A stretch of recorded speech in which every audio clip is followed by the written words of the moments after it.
কাজ কাম নাই, সারাক্ষণ থেকে বন্ধু বান্ধবদের সাথে আড্ডা দিতে থাকেন। এগুলো তো ভালো ছেলের লক্ষণ না। বিয়ে করতে হবে না আপনাকে, বউ পালতে হবে না। এই মেয়েটা কে? ঝড়ের গতিতে সব কিছু বলে গেল। আমি তো এবারে চিনি না, এই মেয়েটা কে? চিনিস না মানে? এই সারা এলাকার লোকজন জানে এই মেয়েটা তোরে পছন্দ করে, আর তুই বলছিস যে চিনি না। আচ্ছা, এভাবে আর কতদিন ডুবে ডুবে জল খাবি বলতো? আর একটু সময় দে না আমাকে। তোর এভাবে সময় নিতে নিতে দেখবি তোর জায়গা অন্যজন নিয়ে গেছে। তার থেকে সময় থাকতে থাকতে এখনই মনের কথাটা বলে দে। আমি তো আমার মনের মানুষকে প্রতিদিন আমার মনের কথা বলি। কি আপু, তোকে আজকালকে একটু অন্যরকম লাগতেছে। তুই কি আবার নতুন প্রেমে টেমে পড়লি নাকি?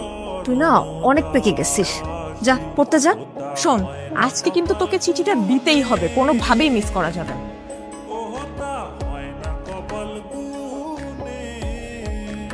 আমি কইছিলাম না মেয়েটা কিন্তু আজকে আইছিল কিছু একটা বলার জন্য। আরে কি বলবে আমারে? এই দিক দিয়ে হয়তো বা